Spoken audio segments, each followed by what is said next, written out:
entrepreneurship. I'm joined by my colleague on my team, Grace Klein, who's going to lead the bulk of the presentation, and then I'll do some color commentary throughout. Glad that a lot of our EDRs and our regional offices are on the line, and glad to see some of our prospective applicants for the Path 3 competition. So let's maybe hold tight for another minute, and we are going to record. We are going to send slides. This webinar will join the webinar that we did last week to support TA. It'll go on the website with all of our other TA resources. Gonna wait just a few more seconds. Have a sip of water.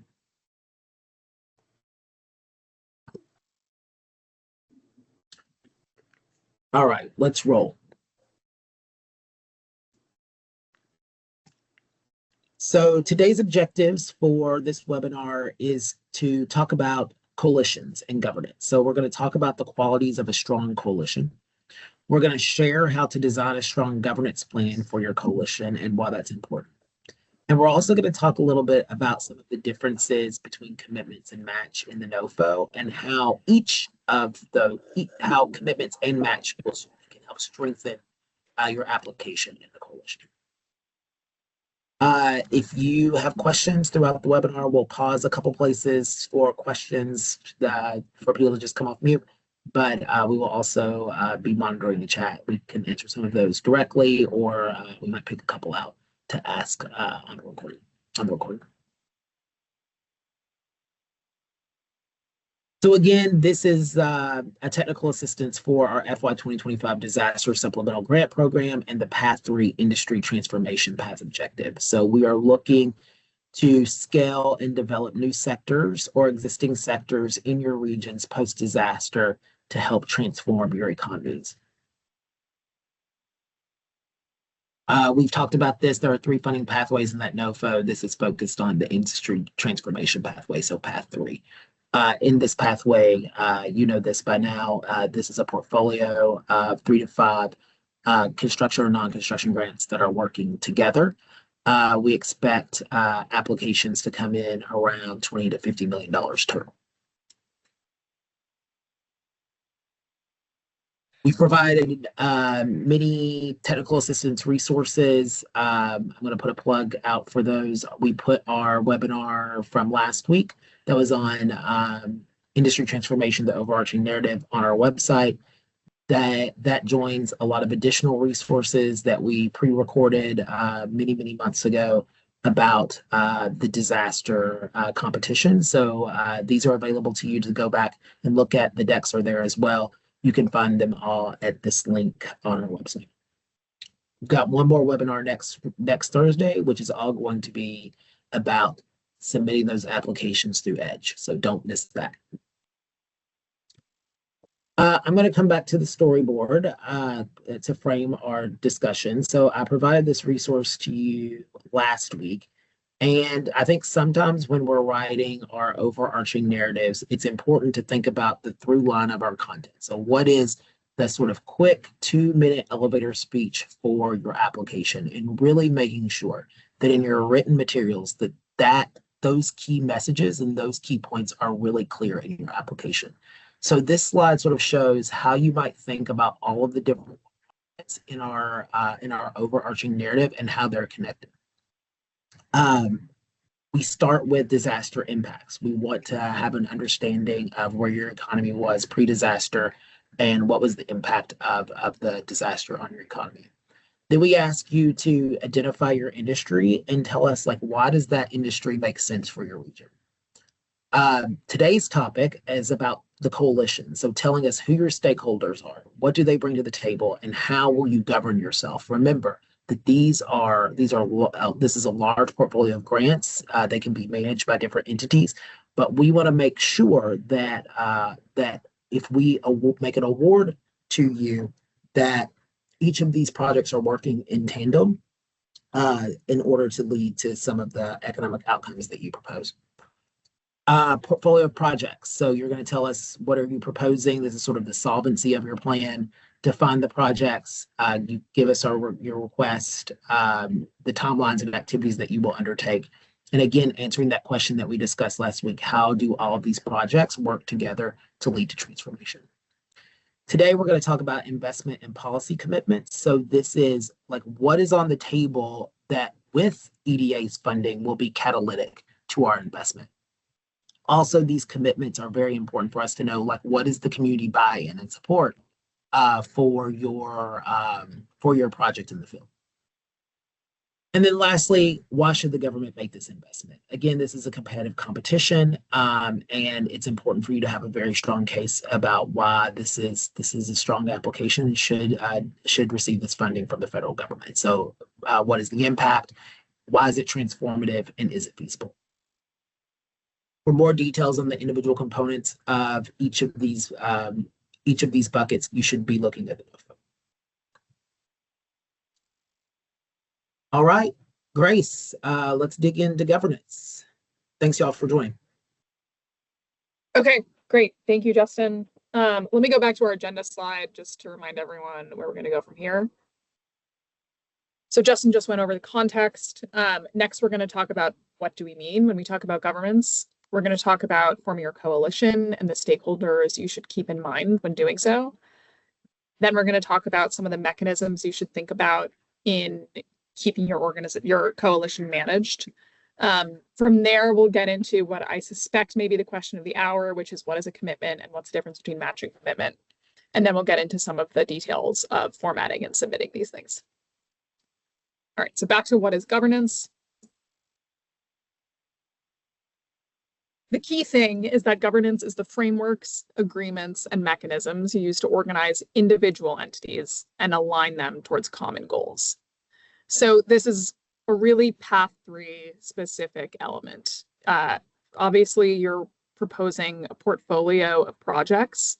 So governance is about managing that overall portfolio and the overall coalition of folks who are carrying out those projects, not just individual project administration costs, which are probably more obvious. The way you structure your governance, which we'll get into an example, but really it'll depend on your local conditions and resources, the specific industry or industries you choose to focus on, and the different strengths of your member institutions. So thinking about balancing larger, more well-resourced institutions with smaller ones. And your governance structure should be designed for your region's broader disaster recovery and industry transformation goals. So consider both thinking about how you need to be structured if you do win an EDA award, but also any other opportunities you may want to pursue and how your structure should be adapted for those potential opportunities.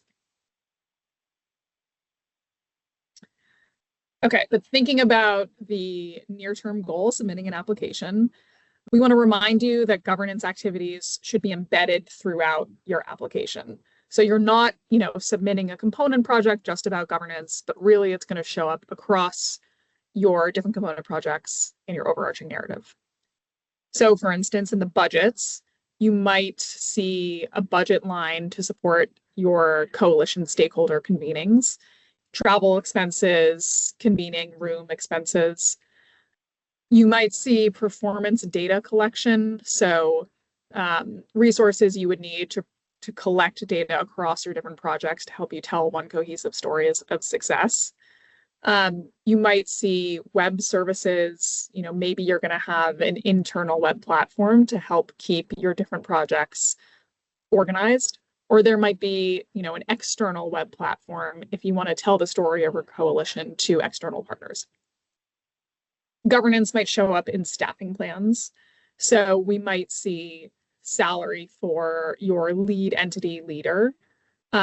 We might see their colleagues like administrators or data collection analysts, again, as specific staff lines in your budgets. And then finally, in the overarching narrative, you're going to tell us in detail the different entities in your coalition, how you're managing your coalition governance, and how your projects are interconnected.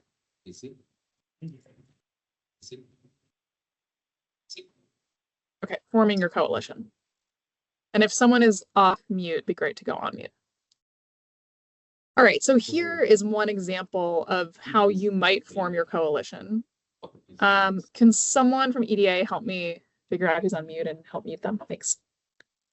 So again, you don't have to follow this specific example. We've seen it worked for past competitions, also based on this coalition structure. But really the most important thing here is to remember that however you design your coalition, which is going to be dependent on your local needs, it's smart to have clear roles defined for all your members.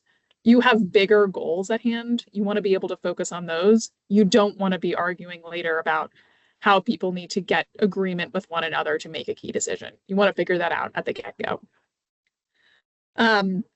Okay, so diving into this one example, at the core, you've got the lead entity.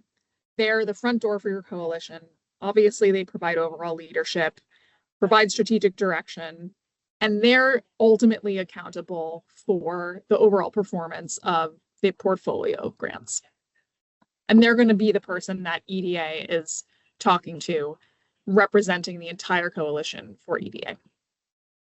Then the next ring out, you've got the component project leads and any other key decision makers.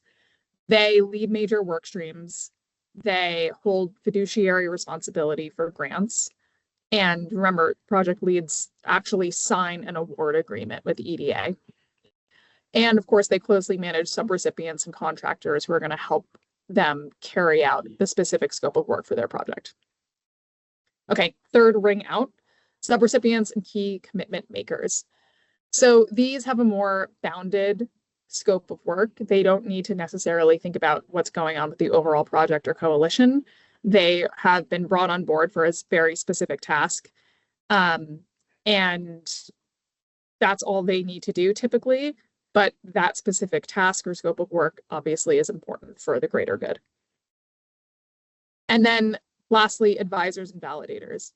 So these folks may not be in as regular contact with the rest of the coalition. They might not even necessarily be in your coalition, but you're using them for subject matter expertise, for external perspective, for validating your strategy and progress, both maybe internally to the leads, or maybe externally, they're sharing the message that what your coalition is doing is good for the region. Last thing to note here is that we don't want you to stress about having as many possible coalition members as you can. It's really about the quality of the coalition members and making sure that you have the right people on board to get your strategy going.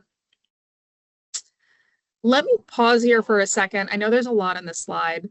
Does anyone have any questions about this slide? Yeah. If you need more help, okay, or even help with some logistics before. Yes, Rachel. Yeah. Hi, thanks so much for this. We really appreciate it.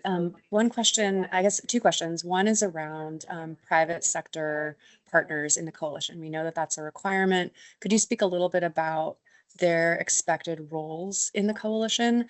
And then also, maybe it's just in our case, but we've kind of developed other coalitions around this industry that we are seeking to transform.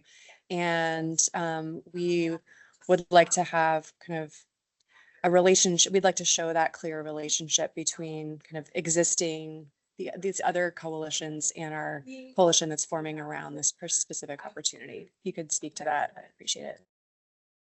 Yeah, Grace, you want me to take a dive at this one? All right. So what a great question, Rachel. So industry is an important part of the coalition. And the role of industry, I think, depends on your local context and what those industries are able to bring to the table. So I wouldn't say that we're looking for any specific role as like that is the exact vision. I think it's what makes sense for you. Here are some examples, though. When you're designing workforce development training, we would expect industry to be at the table and helping provide training providers with sort of the needs of industry so people will be well prepared to enter the workforce upon completing training. If you are doing some sort of like, test bed space, industries can sometimes provide match for equipment or expertise or consultation like that. That's a strong partnership. So there's nothing specific, but I think it just depends on what industries are bringing to the table. Those are just a couple of examples. be clear about what they're doing. Like I think sometimes applications can just list a name of industries and name drop industries. Industries are great, employers are great, but we want to see what they're bringing to the table and their actual concrete investment and support of the work that you're doing and proposing. Okay, great. Anyone else? All right, we'll have more time for questions at the end. Okay, so more about who to include in your coalition. So takeaway, effective coalitions include the right actors to execute their strategy. Here's one example to help you think about different layers of partners you might want to have in your coalition. Let's say applicant A is proposing to build a workforce training center. They might include the core implementers, so the actual training providers, the co-funders of the training center without whom it's not possible, maybe the workforce board. That's probably your most obvious level of folks to include. But you might also think about dependencies. Maybe you need local government to help with permitting. Maybe you need support service organizations to help make sure that trainees can get to the center every day.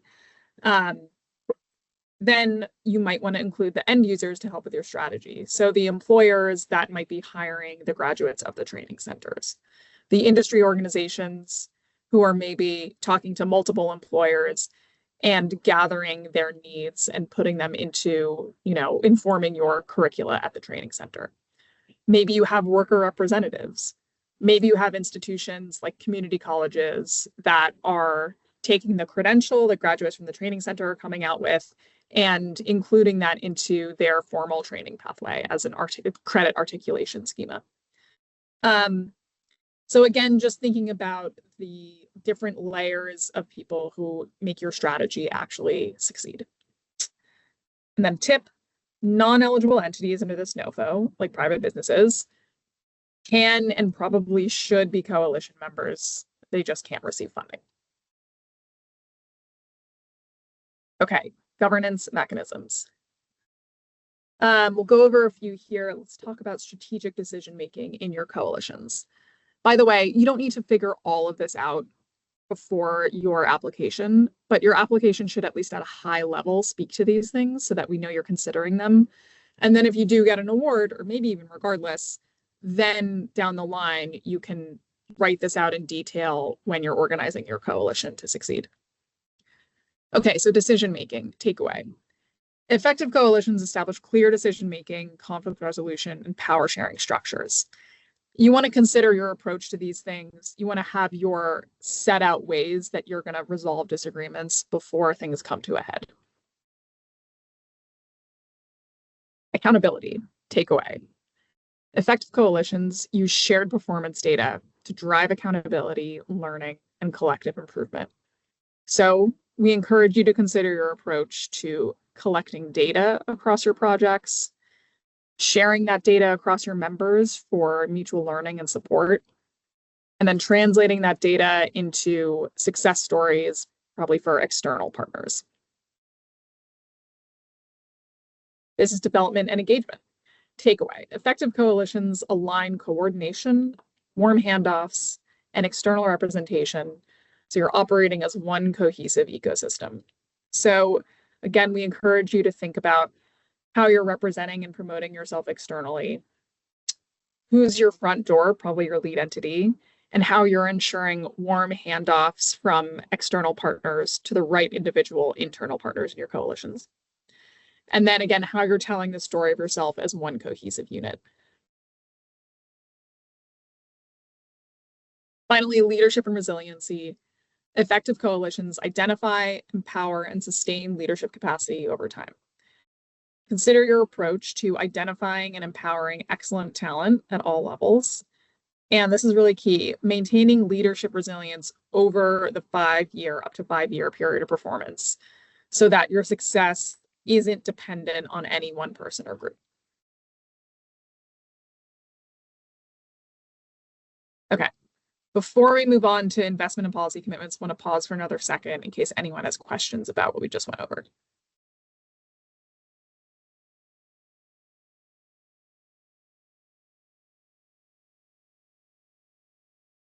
Okay, seeing none. Moving on to commitments. Let me take a second here and say that even though this might be a large lift for the proposal, this is also a great opportunity to use the deadline that the application deadline gives you, and the opportunity of 20 to 50 million federal dollars to go to your biggest partners in your region and say, hey, we've got a deadline here. We've got a huge strategy that we're putting down on paper.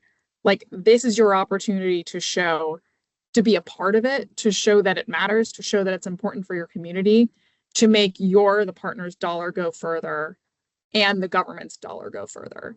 So even though, yes, it's a box you have to check for the application, it is required, we encourage you to really see it as an opportunity. Oops. Okay, what is a commitment? So it is not match. We'll get into that as just saw on the next slide. It is a relatively new and different way that EDA is evaluating applicants. We've done this here at EDA for the past few years, and we've seen a lot of success from it. Commitments are specific actions taken by stakeholders to meaningfully improve the outcomes of EDA funding. They can come in a variety of forms. So they can be a financial investment commitment. They could be a policy change commitment, could be a new partnership. But whatever it is, ultimately, the most important thing is that it fits the region's needs and assets. They can also come from a variety of entities, from the private sector, from the public sector, like local government, for instance, or from nonprofit and philanthropy. Okay, we're going to spend a lot of time on this slide because we know that there's some confusion here. All right, let's start with the core difference between match and commitment. So first row. Match is monetary cost share for the specific project scope of work. So presumably, if you've gotten to this point in our application window, you know that the idea here is federal government would pay for 80% of the project amount. The match covers 20% of the project amount. Together, they pay for the one cohesive scope of work. For a commitment, these are actions, again, monetary or otherwise, taken by stakeholders to meaningfully improve the outcomes of EDA funding, but they're not necessarily covered within the scope of work. Okay, match covers only eligible activities under this NoFO tied to the EDA funded projects. That makes sense with what we just talked about of how it is 20% of the funding to cover the scope of work that we would approve. A commitment is any activities that further the coalition's goals. They don't have to be one of the eligible activities in the NoFO. You can get really creative with commitments, is what we're saying here. Okay, third line, who does them? For match, it's any individuals, organizations, or companies, regardless of whether they're eligible, except contractors, because it can mess with the competitive procurement requirement of contractors. A commitment is also any individual, organization, or company, regardless of whether they're eligible or included in the budget. This, again, is giving you greater freedom with the commitment. Calculation, we talked about how match is 20% of the project. On the commitment side, the calculation you have to do, and this is right from the NoFO, and we'll talk about it in a few slides, is you have to tell us the rate of return. So the way you do that is you tell us the monetary amount of your total commitments, excluding match, over the amount of EDA funding you're requesting. So you're going to give us that rate. There is no requirement for what the number of that rate is. Again, we'll talk about this in a few slides. Okay, how many letters do you have to submit here? For match, it's as many as you need to reach that 20%. So maybe you are using two different match providers. One of them is giving 10% of the project amount, the other is giving 10%. So you're giving us two different letters. On the commitment side, there's no limit. You can give us as many commitment letters as you like, but only the top 8, as defined by you, will get put in that table. And we'll look at that next slide. Both are required. Only match is directly monitored by EDA during the grant period. Commitments are not directly monitored by EDA during the grant period. We will be asking you are your commitments coming through? Presumably, a lot of your commitments are going to be important for you to reach success as a coalition. So inevitably, they're going to be talked about, but not to the same level at all as match.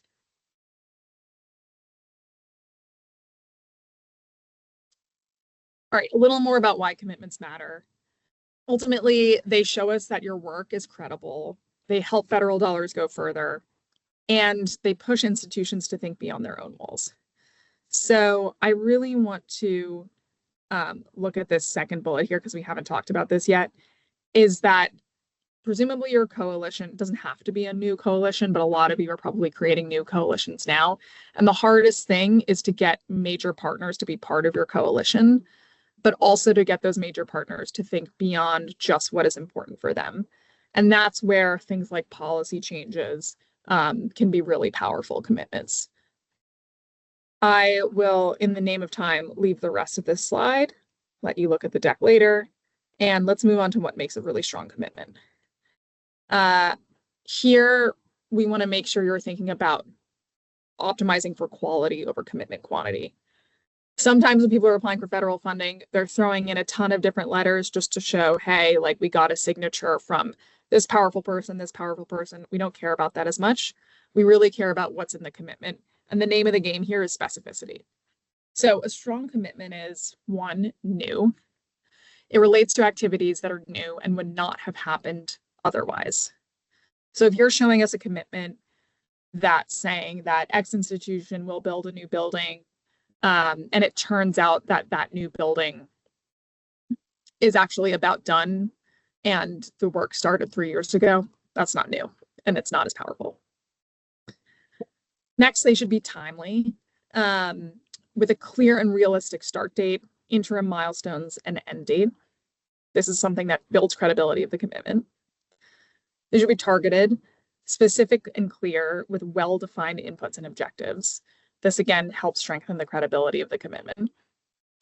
They should be measurable, with clear output metrics that can be measured with available information.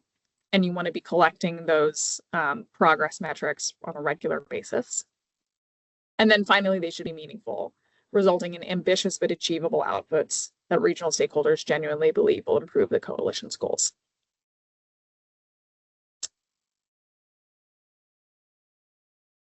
And I see questions about the rate of return. We're going to get to that really soon. Before we get into the formatting, Justin, do you want to speak to what makes a strong commitment? Yeah. I think just a little bit in summary is I know that this is a lot, and like this is not a contest of sending us dozens and dozens and dozens and hundreds of commitment.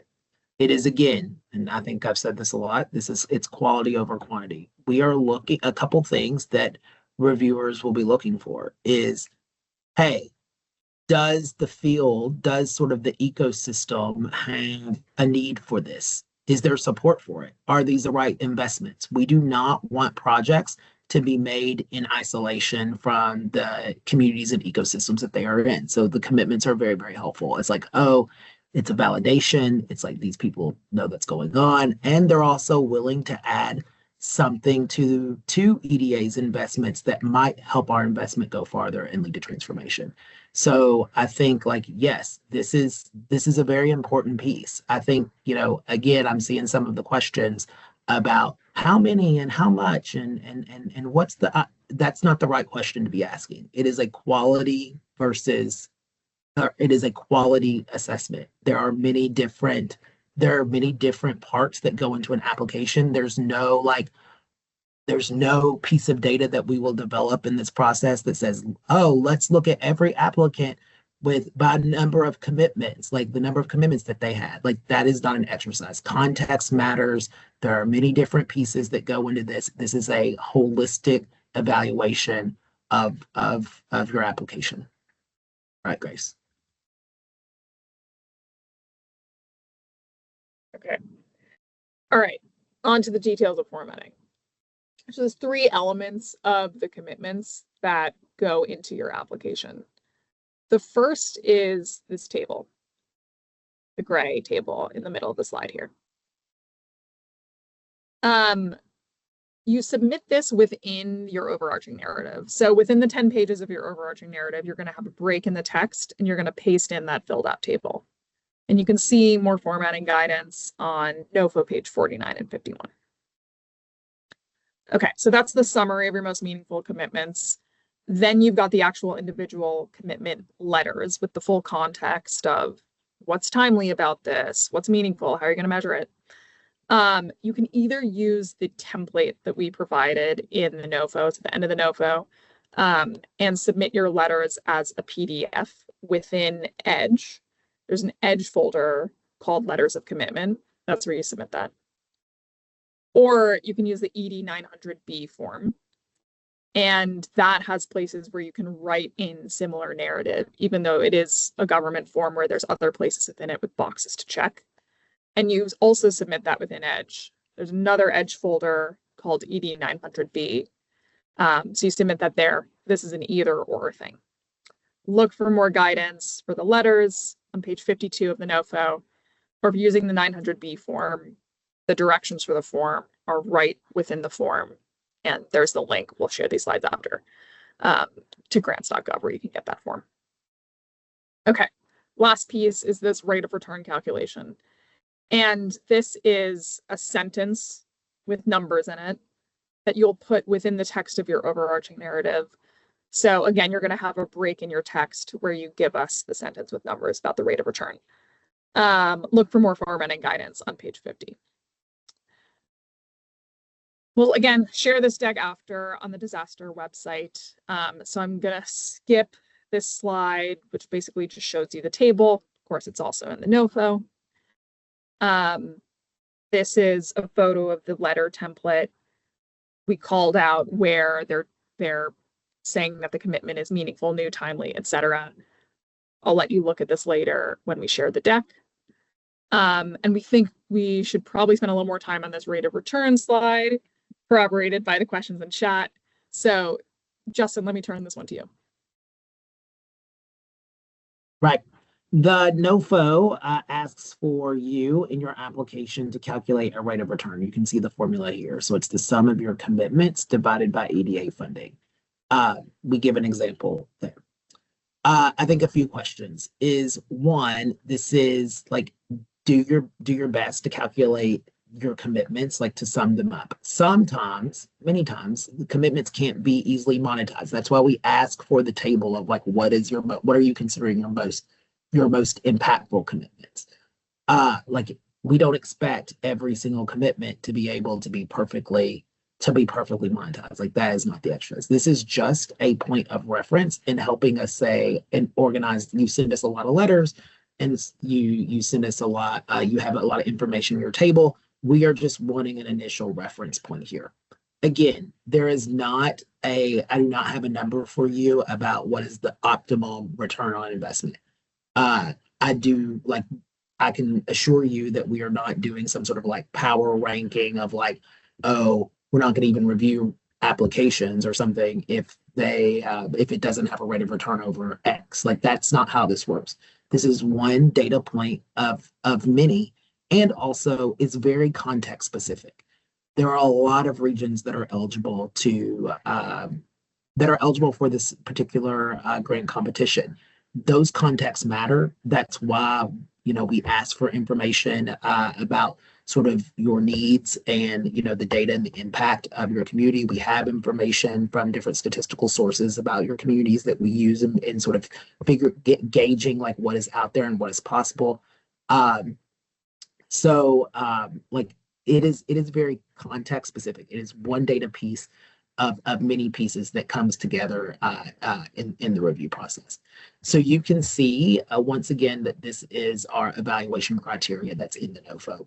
2/3 of your total score comes from how well you sort of describe your disaster recovery and community need, your project strategy, feasibility, and coalition strength. Governance is a part of a lot of these 4 areas. So we would expect to understand in your project strategy, like who is leading the project, what makes them the right person to lead the project, do they have the capacity to do it? Feasibility, is it likely to succeed? That goes to who are your stakeholders? How are you governing yourself across projects? and then coalition strength, who is at the table and what do they bring to the table. So all of that together leads to 2/3 of your total score. Again, I cannot stress to you enough, like this is not a quantity assessment. Like this is about a quality and meaningful assessment. And I think like using the opportunity for you to tell me like this is what is most impactful and what is going to accelerate our project forward in that table is really important. I think using the template to make sure that it is very clear what is in your letters and what people are stating about their support of the project, and then also different resources and expertise that or investments that they're bringing to the table is important. Grace, anything else? I'll take other questions off mute or in the chat.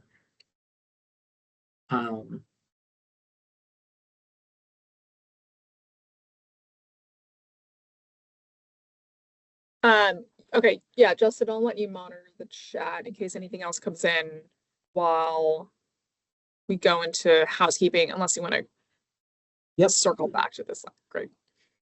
You can tell I love the storyboard. I also made the slide about the storyboard. So I like the storyboard slide. Again, I really think using this is very, very helpful. I said this last time on the call. I know a lot of you are deep in submitting and writing your applications and probably putting together the loose ends. I know people are asking questions about submission. I'm like, no, we're still working on the applications. They're not quite due yet. Use this time. Like this is really important time. I think sometimes letting drafts of things cool for a little bit, coming back with fresh perspectives is good. We talked about sort of the kitchen table approach, letting people that are not so connected to the project to make sure that they understand it. We're going to have multiple sets of eyes on these applications, so readability is really, really important. But spending some time thinking about the different these different like this sort of storytelling here. This takes the NoFO and all those different asks that we make and tries to make it a little bit more visually cohesive. And I would spend some time like thinking about with whoever you're collaborating with, like, okay, this is how I see the story. How do you see the story? Making sure that we're all aligned on that. And then also asking ourselves as we're like revising and editing and reviewing, going, is that clear? How can we make that more clear? How can we make that really pop out to the reader to make sure that's what they get? I think that's a good use of your time. And I hope you will do it. Any recommendation on how to present our coalition and commitments when only one project or the multiple component projects is intended to receive EDA funding support? EDA is funding the catalytic project component. Daniel, I'm not 100% sure that I understand. Sure. Yeah, let me clarify. So we are planning to have 3 components, of which the EDA funding will directly fund one of them, with the others being funded through commitments. So knowing that kind of structuring of our funding, how should we present the commitment side of all that and this story you just spoke to? Should we speak to everything regardless of where EDA funding is going and just speak the whole project together? Yeah. Okay. I think that the overarching narrative is going to be your friend here. I think you're going to have to, like, your story is going to be a little bit different because you're only applying for one component project, but like it's clear that there are other dependencies. Like we're going to need to understand what those other projects are, even if we're not making an investment. That's critical to you making the case for your commitments, and then also your case for transformation. So I think like you're going to have to explain that in like that approach in your overarching narrative and connecting those 2 projects to the one that you're wanting us to invest in. Gotcha. Thanks. And we should also go to the very first question in chat too, although I wonder if this is one, well, Justin, I'll let you decide if you want to answer on air or turn it into an FAQ later. So non-construction awards may range from 12 to 18 months. Can a suite of non-construction proposals extend to 48 months to truly allow for a transformation of the regional economy? That's fair. The way that I would think about this is that, we are one investment of many. Like we are not, so bold to say that is only our investment that leads to transforming an economy. But we want to help regions be like the first mover in helping kick off this support. So I think that's why we have in our outcomes a table in there that is like, where are you going to be at the end of the period of performance in 5 years and 10 years? Remember, recovery is bigger than just our investment. There are other sources, but we are looking to, put a substantial down payment. We're using this to like help put a substantial down payment on that. But there would be other investments in the future to truly make these invest. We don't expect that like it is only through EDA investment that we create the new semiconductor hotbed in X region. Like there are way more players at work than just us.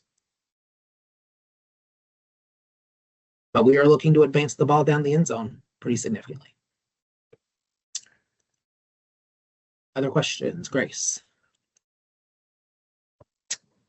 Let me move into housekeeping, and folks have more questions, feel free to put a hand up or turn to the chat. All right, so we're almost done with our disaster supplemental webinar series. We've got one more webinar for you next week, same time. It's all about Edge, everyone's favorite submission platform. And our colleague Amanda will be presenting that one. This webinar that we're about to finish, of course, will be posted on the disaster website, as have been all our past webinars. As a reminder, you always have access to the NoFO, probably required several reads. We also did just post new FAQs. So let me put the link in the chat. But when you get that link, I'll put that in the chat in a second. What you're going to want to do is search the page for 2/3/2026, and we've marked every new question on that page for you. Some of them are in a Path 3 specific section. Some of them apply to all paths. And thanks, Amanda.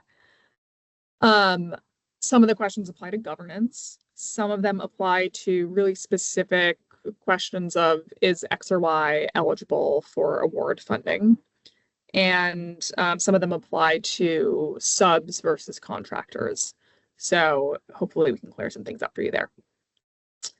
And we talked about the disaster website where our webinars are posted. And then finally, your go-to person to answer any other questions is going to be your economic development representative.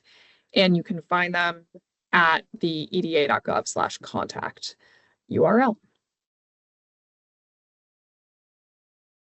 So that is what we have for you today. Thank you so much for joining. Thanks to Justin and Amanda for helping me out here. We'll post these as soon as we can to the website, and we wish you all the best of luck as we're in the waning weeks of the application period.